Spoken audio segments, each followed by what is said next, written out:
Sogras não são bruxas e noras não são princesas. Ambas são pecadoras. Nesta aula, vamos aprender, à luz da Bíblia, como deve ser o relacionamento dos pais com os cônjuges dos seus filhos. Vamos juntos aprender a palavra de Deus.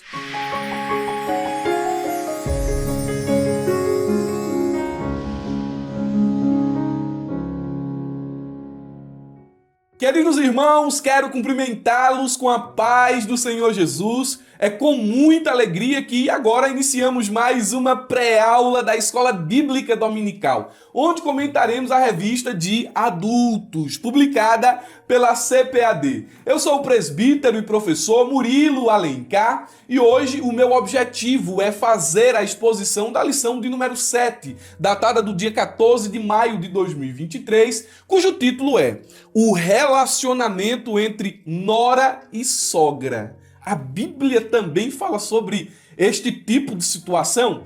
O tema geral do trimestre é relacionamentos em família, superando desafios e problemas com exemplos da palavra de Deus. E onde nós encontramos exemplos dentro da Bíblia Sagrada que falem sobre a convivência familiar de nora e sogra. Nós temos um livro que trata sobre esse assunto, e este livro é o livro de Ruth, uma das histórias mais belas do Antigo Testamento. Nesta lição, nós temos alguns objetivos e eles são os seguintes. Em primeiro lugar, apresentar o contexto de crise socioeconômica na Judéia, somado ao drama familiar causado pelo luto de Noemi e Ruth. Em segundo lugar, identificar que a união de fé entre nora e sogra foram cruciais para a superação das adversidades inerentes à vida. E por fim, em terceiro lugar, refletir sobre como, ao honrar sua sogra, Ruth gerou bons frutos para toda a família, repercutindo até mesmo na linhagem do Messias. Não se esquecendo também, temos aqui um quarto objetivo.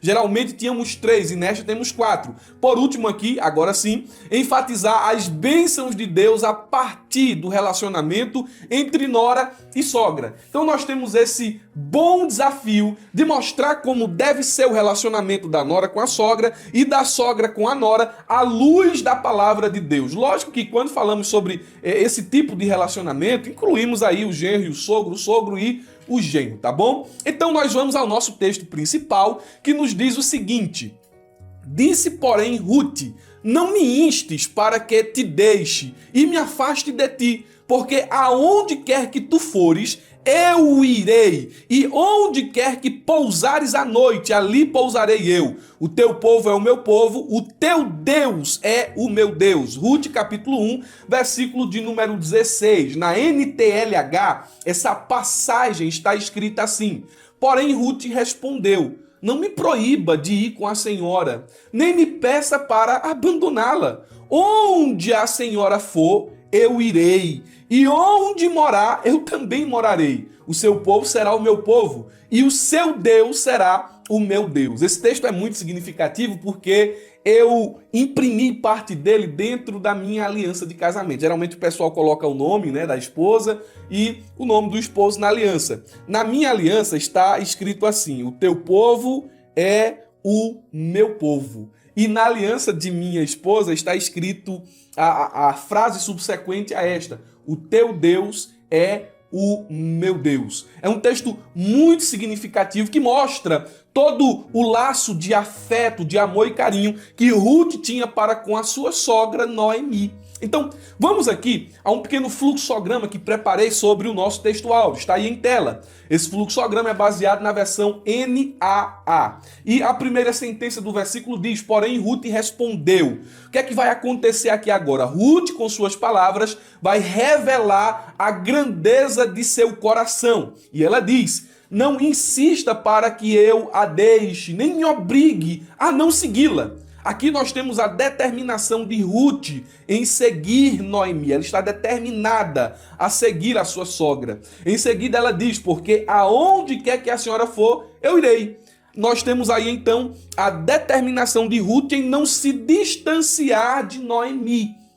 E nós temos aí em seguida outra expressão que Ruth usa: e onde quer que pousar, ali eu pousarei. Ruth está determinada a acompanhar Noemi, mesmo em face da adversidade.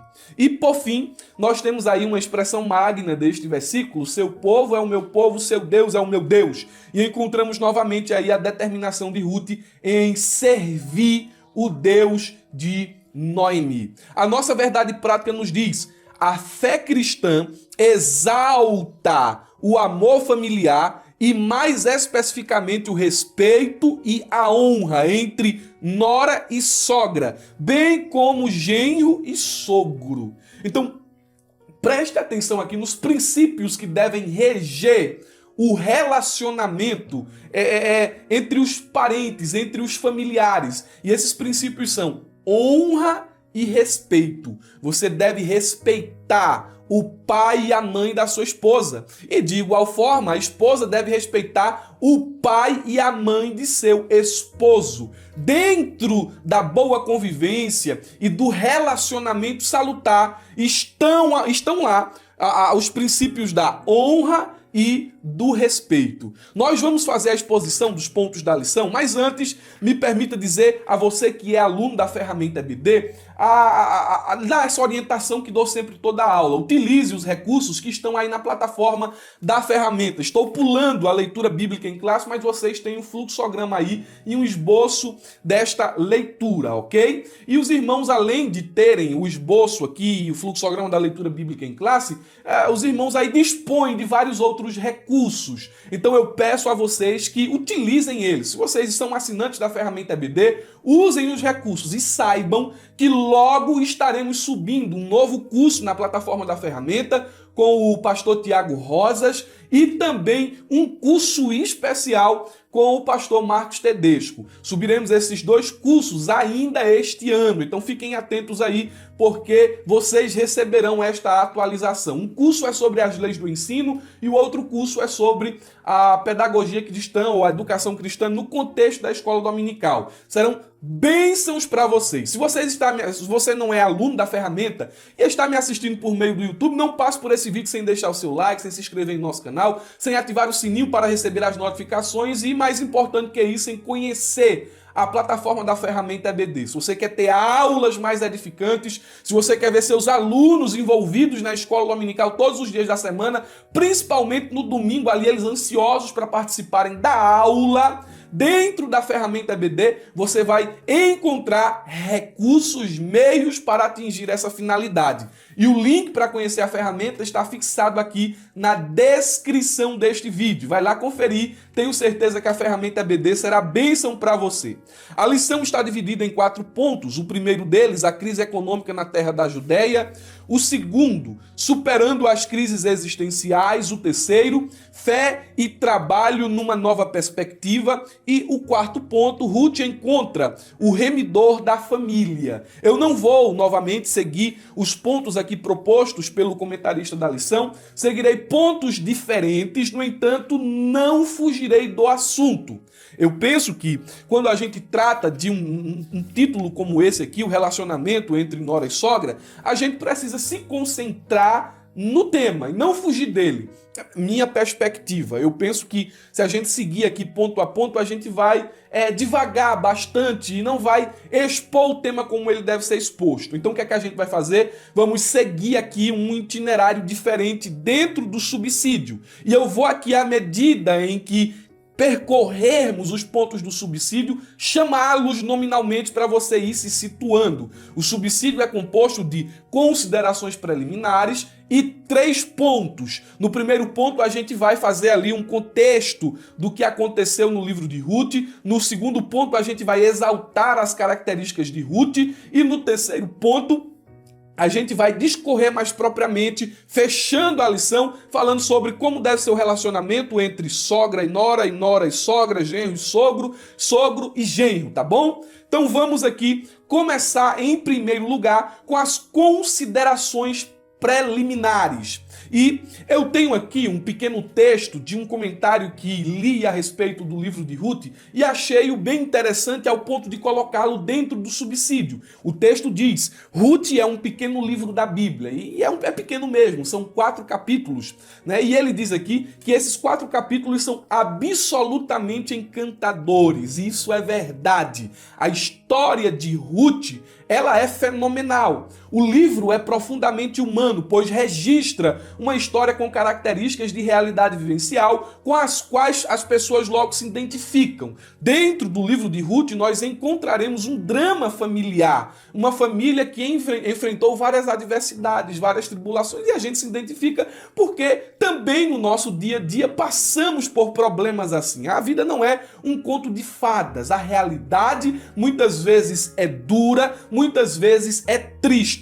Mas nós veremos aqui que o livro de Ruth, ele em síntese, é justamente o triunfo da alegria sobre a tragédia.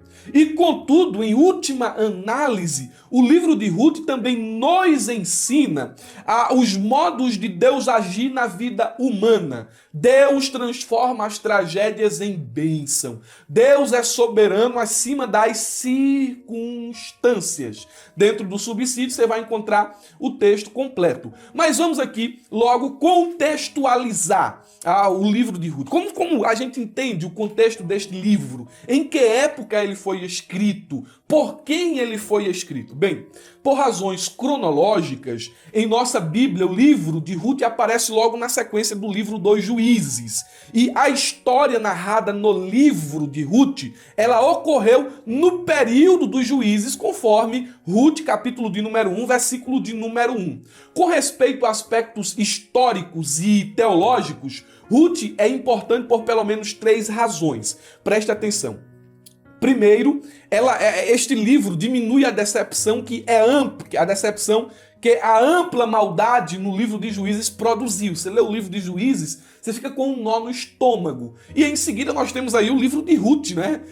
Que livro fantástico esse, e que contrasta com o livro dos Juízes. Em segundo lugar, mesmo Ruth sendo estrangeira, Ruth participou da genealogia mais importante da Bíblia, a de Davi e a do Senhor Jesus Cristo. E por fim, preste atenção, a história do livro de Ruth teve um final feliz graças à solidariedade de uma estrangeira, de um homem israelita e de sua comunidade, graças à fidelidade destes à lei. Então perceba que há esse contraste entre o livro de Ruth e o livro de Juízes. O livro de Ruth é uma história cheia de emoções profundas em que se destacam o poder e o amor e a vitória da providência divina. Nesse sentido, eu, como já venho falado aqui pelo menos umas 2 vezes, esse livro contrasta com o livro dos Juízes, que se trata de guerras e contendas. O livro de Ruth, pelo contrário, trata-se de amizade e amor. No livro de Juízes, o julgamento de Deus está mostrando à nação de Israel a loucura do pecado. No livro de Ruth, o amor e a virtude estão sendo recompensados pelo Senhor. Então, a gente percebe aqui no decorrer da história que o livro de Ruth ele é fantástico por diversas razões. E me permita aqui ainda trazer um comentário do Antônio Neves Mesquita, que diz que o livro de Ruth nos coloca face a face com o drama de uma família. Mas peraí, você já falou isso, irmão Murilo. Mas deixa eu acrescentar o comentário dele aqui. Ele diz o seguinte: nesse drama surgem vários problemas. O problema da crise financeira, comum do nosso dia a dia. O problema da imigração, o problema da doença, porque se entende, alguns comentaristas entendem que os filhos de Noemi morreram não de causas naturais, mas de uma enfermidade. Entendem-se? É uma inferência teológica. Aí vem aqui o problema da morte, o problema da viuvez, o problema da pobreza e o problema da amargura contra Deus. Ao mesmo tempo que o livro levanta todos esses problemas, nós encontramos aqui também a força da amizade, a beleza da providência e a recompensa da virtude. Sobre a canonicidade do livro de Ruth, nunca se discutiu em tempos antigos e modernos se esse livro era inspirado por Deus ou não. O livro é sim inspirado por Deus. O que se discutiu muito foi sobre a sua datação de composição. No entanto, isso é uma discussão para outro momento. A autoria do livro de Ruth também é motivo de questionamento, porque alguns dizem que foi um escritor pós-exílico quem elaborou este livro. No entanto, o Talmud e muitos comentaristas acreditam que o profeta Samuel foi o escritor do livro de Ruth. Então, eu sou levado a crer que o profeta Samuel escreveu este livro e a gente encontra aqui argumentos a favor e argumentos contras. Porém, a gente escolhe uma posição entendendo que ela não é canônica, no sentido de que, indubitavelmente foi Samuel quem escreveu, indubitavelmente não foi Samuel quem escreveu. Não, a nossa posição quanto à escrita do livro não é canônica, né? A gente não pode dizer, a minha decisão aqui, a minha preferência por uma dessas possibilidades é a certa, é a correta, é a única que existe. Não, a gente escolhe uma possibilidade. O certo é que o livro, sim, foi inspirado por Deus. Agora, quem o escreveu, pairam-se algumas dúvidas. Eu creio que foi o profeta Samuel, o último dos juízes. Na lição passada, foi dito que Sansão era o último juiz, mas Sansão foi o último juiz mencionado no livro de Juízes. O último juiz, na realidade, em termos de função, foi o profeta Samuel. Então, nós cremos assim e vamos agora começar a exposição dos tópicos do subsídio que estão baseados no tema da lição, relacionamento entre nora e sogra. Cumprindo os objetivos da lição, vamos aqui levantar e pintar o pano de fundo onde esta história aconteceu. E eu quero começar chamando aqui agora o primeiro tópico, e ele é perdas. Esse é o nome do nosso primeiro ponto, perdas. Se você ler o livro de Ruth, você verá que o primeiro capítulo deste livro começa com uma viagem de Belém para Moabe, Ruth 1 e 1. E ele termina também com uma viagem de Moabe para Belém, Ruth capítulo 1, versículo de número 22. O primeiro subponto que coloquei aqui no subsídio ele é o seguinte: a família de Elimeleque e Noemi deixam Belém e vão para a terra de Moabe. E eu queria que você pensasse nesses subpontos como cenas. São cenas que estão acontecendo. A primeira cena aqui é a família de Elimeleque e de Noemi deixando a cidade do pão, a casa do pão, deixando Belém e indo para a terra de Moabe. Com pinceladas breves, no entanto bem cuidadosas, o narrador do livro de Ruth desenhou o pano de fundo para a sua história. Ele a localizou cronologicamente no dia dos juízes. Isso está expresso aqui no versículo de número 1. Nos dias dos juízes, nos dias em que os juízes julgavam. Então a história acontece dentro desse contexto cronológico. Com isso, o narrador coloca sua história contra um pano de fundo particularmente escuro. Israel lembrava-se do período dos juízes, que iniciou-se com a morte de Josué e terminou com a coroação de Saul, como sendo uma era terrível de caos social e religioso. A esse cenário de catástrofe, o autor ainda acrescenta que uma fome assolou a terra, ou o país inteiro. Então veja aqui que ele está criando um cenário no dia dos juízes, então é um período de anarquia, e nesse tempo houve uma fome. E todo esse contexto contribuiu, forçou a família de um homem de Belém de Judá a migrar para Moabe. Uma crise se estabeleceu. A crise, ela é uma encruzilhada, onde nós precisamos inevitavelmente tomar uma decisão. Na hora da crise, devemos olhar para Deus em vez de mirar apenas nas circunstâncias.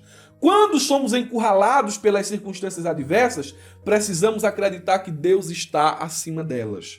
No entanto, talvez não foi essa a perspectiva de Elimeleque. Ele olhou para a crise, ele olhou para Moabe e decidiu fugir. E alguns aqui acreditam que o escritor habilmente está conectando essa história à história dos patriarcas, né? Principalmente de Abraão, que fugiu diante das crises e crises de fome que vivenciou na terra de Canaã. Então, certo é que a crise obrigou Elimeleque a fugir.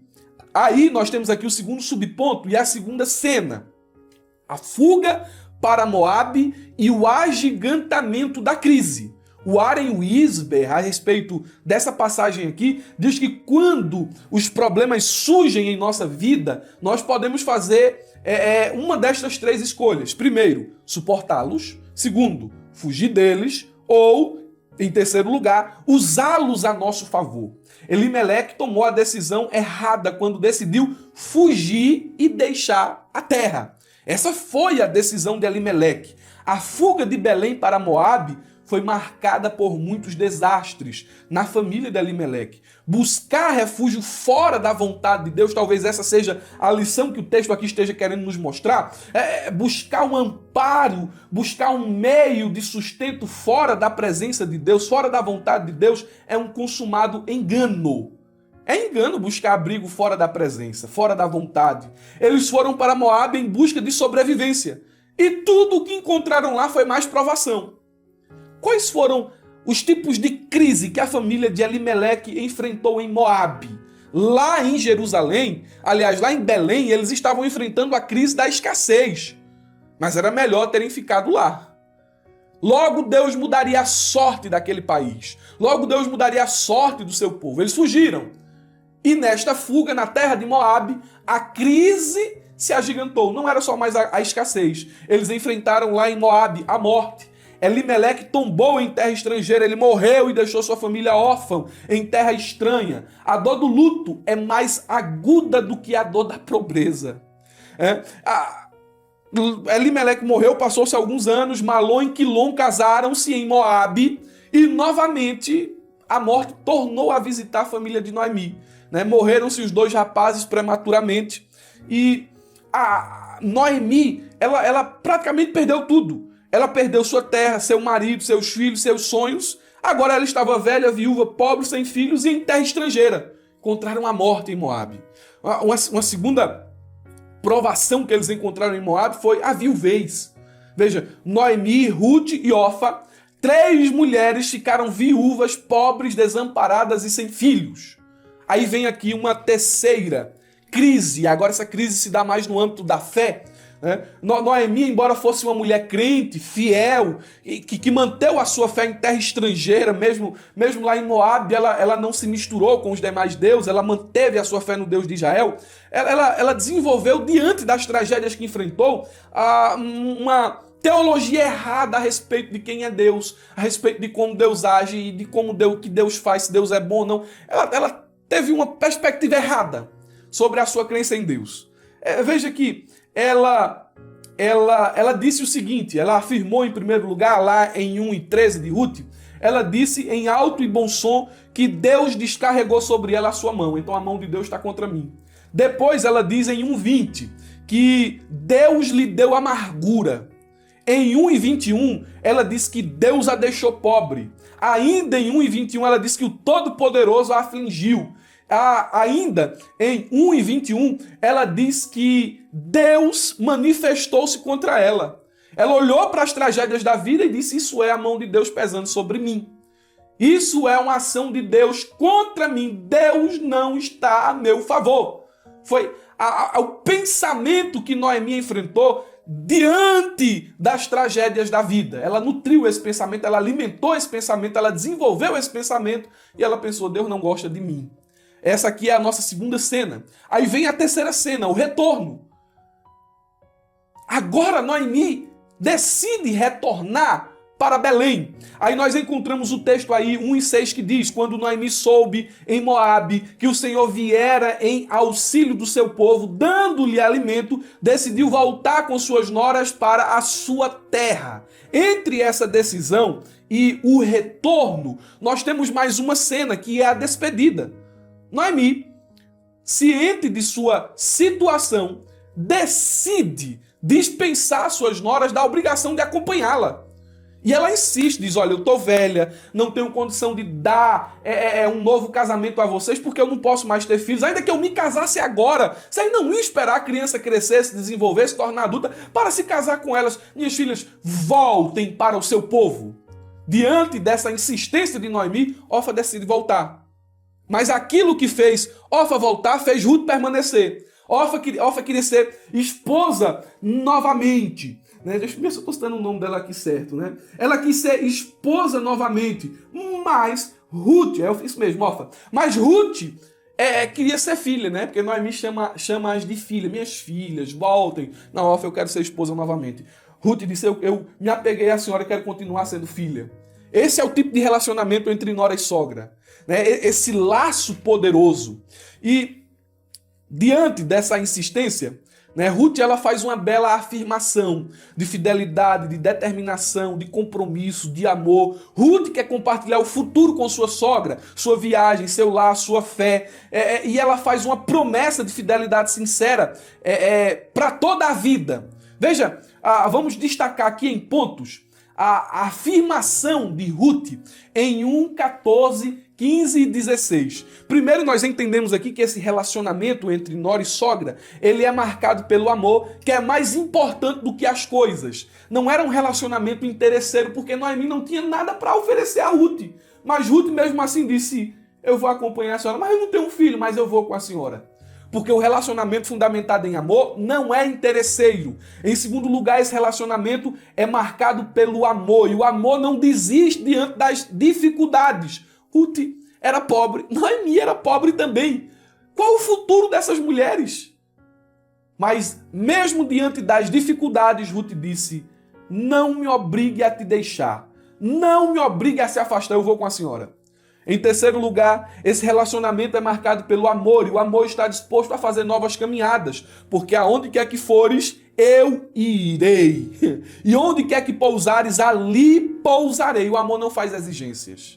Ruth decide acompanhá-la. O relacionamento entre nora e sogra aqui é marcado pelo amor, e o amor está disposto a assumir novos compromissos. Teu povo é o meu povo, disse Ruth, e o teu Deus é o meu Deus. O relacionamento marcado pelo amor, ele tem como característica uma aliança que nunca será quebrada. Olha a ousadia de Ruth, quando ela diz a Noemi, onde quer que morreres, morrerei eu.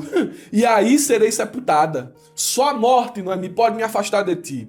E aí, nós vemos em sexto lugar, que esse relacionamento que é fundamentado no amor, tem a coragem de fazer juramentos solenes. Porque Ruth diz, faça-me o Senhor o que bem lhe aprouver, se outra coisa que não seja a morte me separar de ti. Isso aqui é uma declaração de sentimento em forma de juramento. Então veja que os laços entre nora e sogra eram muito fortes. Ruth demonstrou aqui ser uma mulher extraordinária.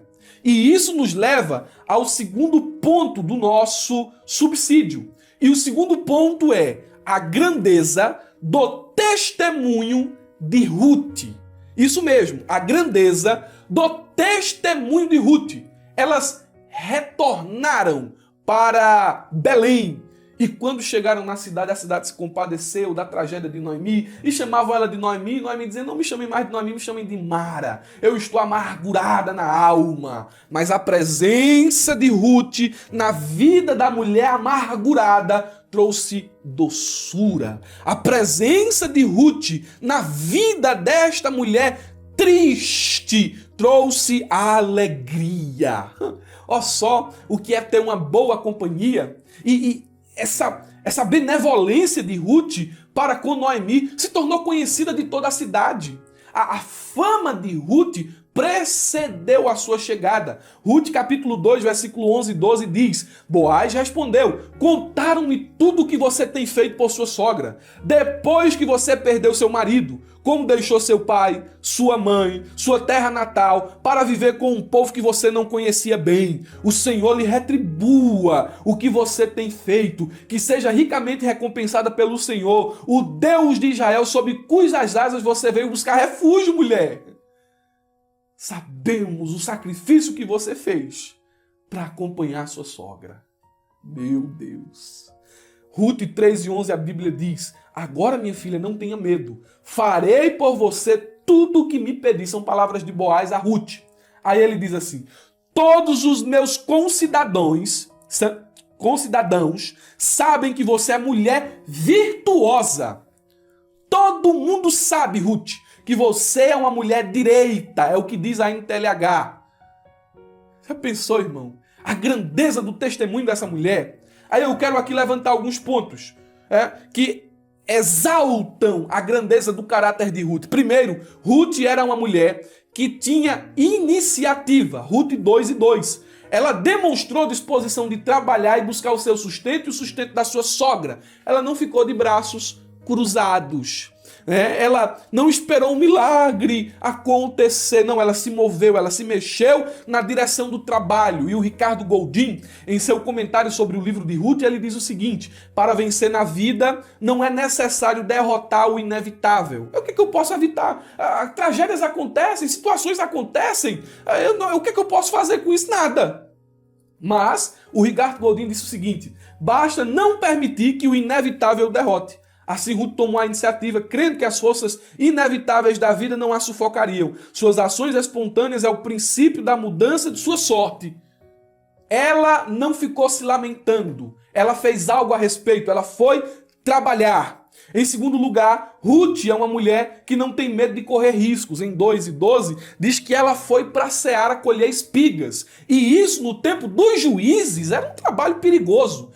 Apesar de a lei de Moisés dizer que as viúvas poderiam colher as espigas que caíam no chão, nos campos ali onde os segadores estavam colhendo, a gente sabia que era um tempo que o povo não respeitava a palavra de Deus. Ela podia ser humilhada, ela podia ser abusada. Inclusive, Noemi até aconselha ela, deixa-me ver aqui, em 2:22. Ela diz o seguinte: disse Noemi à sua nora: Ruth, melhor é, filha minha, que saiais com as suas moças para que no outro campo não te encontrem. Na NVI, na NVT e na NTLH, o sentido disso aqui, olha, não vá com os segadores, porque eles podem abusar de você, eles podem humilhar você. Então, o trabalho de colher espigas era perigoso, sobretudo nessa época aqui. Porém, nós aprendemos com as atitudes de Ruth que ela corre riscos, ela não paralisa diante do medo, ela vai em busca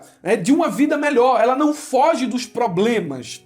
Em terceiro lugar, Ruth é uma mulher humilde, porque era direito dela colher as espigas, mas ela não chega lá no campo exigindo direito, ela chega pedindo, ela chega fazendo uma súplica: posso? E isso impressionou os colhedores de Boaz e o próprio Boaz, tanto que quando Boaz chegou: quem é essa mulher? Essa mulher, ela fez isso, ela fez isso, ela fez isso, ela é assim, ela é desse jeito. Os próprios segadores, colhedores de Boaz estavam impressionados com o testemunho de Ruth. A Bíblia diz que Deus resiste aos soberbos, mas abate, ou melhor, exalta, os humildes. Glória a Deus. Em quarto lugar, Ruth é uma mulher que recebeu a recompensa pelo investimento que fez na vida da sua sogra. Aquilo que a gente faz em benefício dos outros, a gente colhe. Seja aqui ou no céu, a gente colhe, fica registrado lá. E existe aqui embaixo uma lei chamada Lei da Semeadura. Quem planta mentira, colhe traição. Quem planta verdade, colhe lealdade. Quem planta ciúme, colhe suspeita. Quem planta confiança, colhe descanso. Quem planta inveja, colhe mediocridade. Quem planta admiração, colhe grandeza. Quem planta amizade, colhe compromisso. Quem planta contenda, colhe solidão. Quem planta ódio, colhe amargura. Quem planta amor, colhe ternura. Então, Ruth recebeu a benevolência dos moradores de Belém, a benevolência de Boaz, por aquilo que ela plantou lá atrás. Então, Ruth foi uma mulher extraordinária. Agora, meus irmãos, a gente precisa finalizar, e eu quero finalizar mostrando aqui como devem ser os relacionamentos entre nora e sogra. Você viu claramente aqui que é possível nora e sogra, e estendendo aqui a nossa aplicação, sogra e genro, viverem em harmonia. A Bíblia tem um livro que fala sobre isso aqui, 4 capítulos de uma história extraordinária. Ora, a gente queria levantar alguns pontos aqui e concluir com algumas observações, algumas lições que aparecem no próprio livro de Ruth. Vamos lá. Quando a gente observa as principais reclamações e atritos entre nora e sogra, as reclamações, os atritos, as brigas que acontecem entre nora e sogra, sogro e genro, e aí por aí vai, fica evidente que a culpa é sempre do coração pecaminoso. A verdade é que, disse lá no começo, as sogras não são bruxas e as noras não são princesas. Ambas são pecadoras. e elas precisam pautar o seu comportamento, submeter o seu coração à palavra de Deus. Vê só, as principais reclamações que as noras fazem das sogras: ela é manipuladora e sempre quer atenção, ela não respeita meu espaço, ela se mete nas nossas decisões, ela tem ciúme dos filhos, ela não nos apoia em nada. Se lembra alguma coisa? Aí vem aí em contrapartida as principais reclamações que as sogras fazem sobre as noras: ela não trata bem meu filho, ela não sabe cuidar da casa e nem dos filhos, ela não se importa comigo, não me dá atenção, ela não me quer por perto, ela não ajuda em nada, é folgada, ela só dá valor à família dela. Então, você percebe que essas acusações são comuns? E todas essas queixas surgem de uma mesma fonte: um coração centrado em si mesmo, que não se entrega à graça e aos cuidados de Deus. Agora, o livro de Ruth nos mostra alguns princípios reguladores desse relacionamento, e a gente já irá vê-los aqui. Vamos olhar, lógico, aqui a uma luz mais geral, partindo do geral ao específico, a postura da sogra ou do sogro conforme a Bíblia. Preste atenção nisso aqui. Isso aqui deve ser observado, deve ser vivido.